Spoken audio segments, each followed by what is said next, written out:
God says,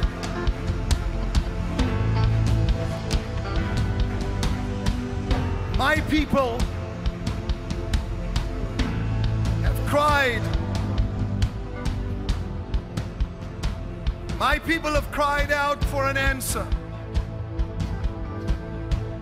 And this is what I have to say, says the Spirit of life. A veil has been placed upon this nation, and I did it. I did it.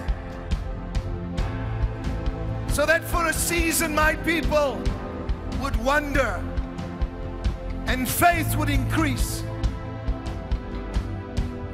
For in darkness faith grows.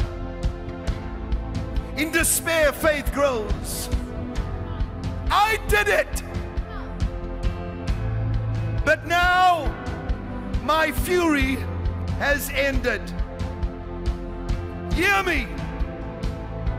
For I have found a man after my own heart. I have found a man after my own heart, and he is amongst you. He is one of the brothers but singled out for presidency of the United States of America. But here, the transcription of God upon the heart of his prophet. How the gold has become dim. The stones of the sanctuary are scattered at the head of every street. The precious sons of Zion, valuable as fine gold, are now regarded as clay pots. Those who ate delicacies are desolate in the streets, and those who were brought up in royal scarlet now embrace ash heaps. Is this what I wanted? My people were brighter than snow, whiter than milk. They were like sapphire in their appearance, and now they are stricken for lack of fruits in the field. The hands of once compassionate women have cooked their own children, and their children have become food for them. Your children have become food for who were once compassionate women. But my fury is fulfilled, says the Lord. And I have now kindled a fire in Zion. I have kindled a fire in Zion, in America, in nations throughout the earth. And my fist is about to smack down on Russia. For out of the rebellion, turn me up just a little, out of the rebellion of the Ukraine, which was seen by my prophet, shall come out of those ashes beauty. Shall come out of that sadness joy.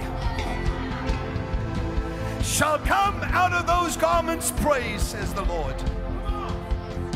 I have searched for a man and a woman who would stand in the Oval Office and pray and call for the restoration of the fortunes of Zion.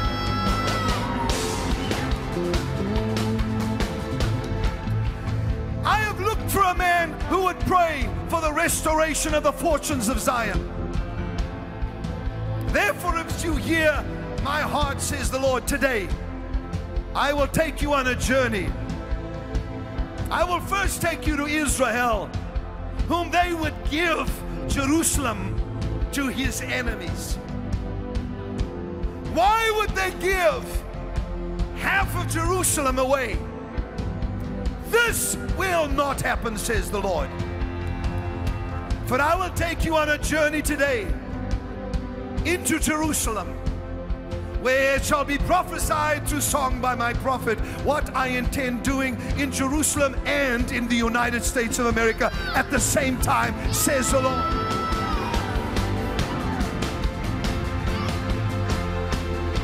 I am restoring the fortunes of Zion.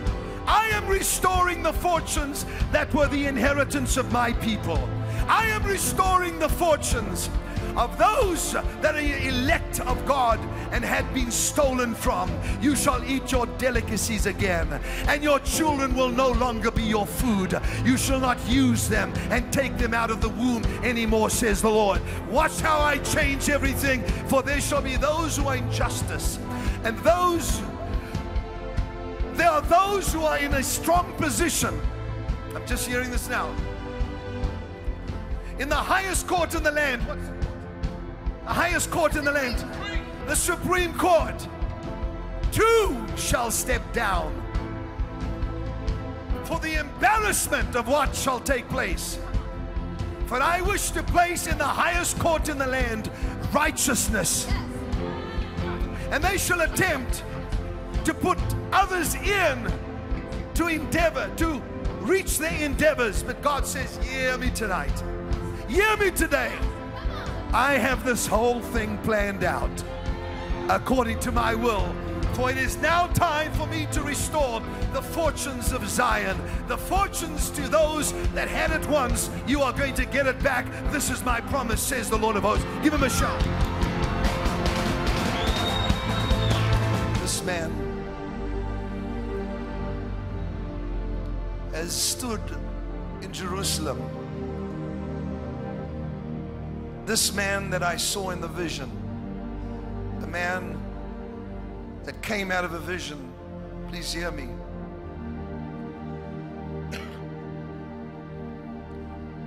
I was standing in my garden. Suddenly the Spirit came and removed from my eyes scales. I was praying for America and I was praying for Israel. Nothing unusual. And suddenly behind me, starting behind my back, going in the form of an arrow, were hundreds of thousands of people. And I turned around and I was stunned at what I saw. This was not just a mere dream, but this was a vision. And so I raised my hand like this, and every one of them raised their hands. I looked back and they were doing the same thing. I shouted, and they all shouted. They were one. They were one. One party. One party of people.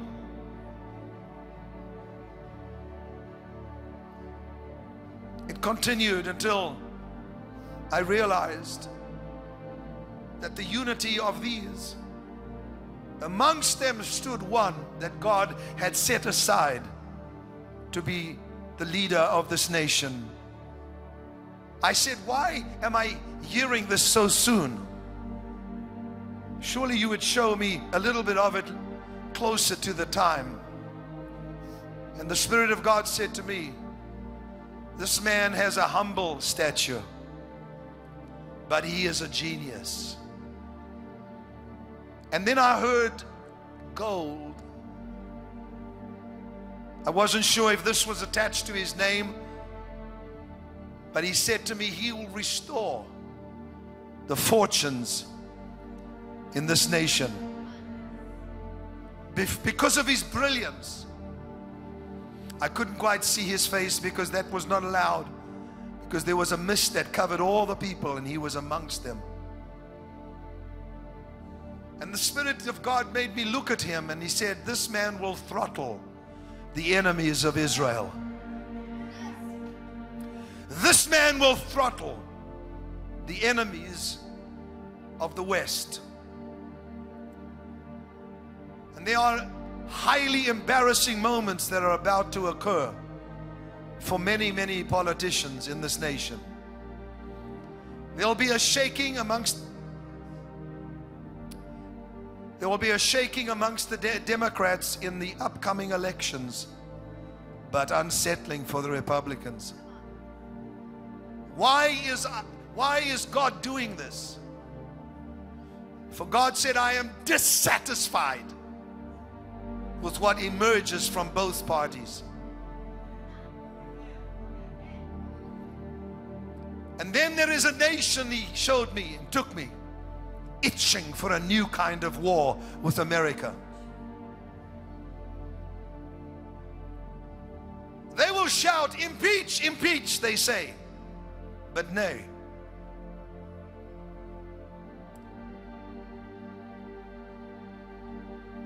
This nation shall come very subtly, but he shall not come in the time of President Obama. They shall come when this new one arises, my David, that I have set aside for this nation. A man of prayer, a man of choice words, not a man who is verbose, who has verbosity, who speaks too much. They will even say, this man is not speaking enough. But God says, I have set him aside. They will shout, impeach, impeach, but this shall not happen. And then God says, highly embarrassing moments when another Snowden arises. And people will become very afraid. They'll say, we have no protection. And then God says, am I impressed with your weapons of war? Am I impressed with the strength of your men's legs? Ha! I have said I will bring this nation to its knees. And God said, you have been humbled, and yet some more, and then you shall hear the sounds of great victory. For where are the people gathered? Where are my people gathered? Where is the sound of unity from my people? I want just this crowd here and all the thousands watching all over the world. Just in this next week, this man shall begin to emerge. And in the following 2 weeks, which is a 3-week period, he shall slowly come to the fore. For they are saying, how do we kill the giant? How do we kill the giant of death? How do we kill the giant of socialism? How do we kill the giant of human secularism? I have placed that man amongst you, a humble man. And as Samuel stood before the brothers, and they had rejected David to come because of his age. Take all these little remarks I'm giving you. They are gems. The name and the word gold. Remember that. A man that is amongst them but is young. And God says, these that shall reject him shall be shocked at how he takes the giant down. Now hear me please. The giant of death, the giants that have come, the brothers of Goliath, stand in glee watching America. We will cripple you. You will lose your credit. But God said, watch. I said 20,000. Look not to Wall Street, however, observe. And they shall say, what is your plan for this giant? And he will take a simple stone. Remember the name. And he will hold it up and they will laugh at him. But the plan is so brilliant, says the Lord. It could only have been given by me.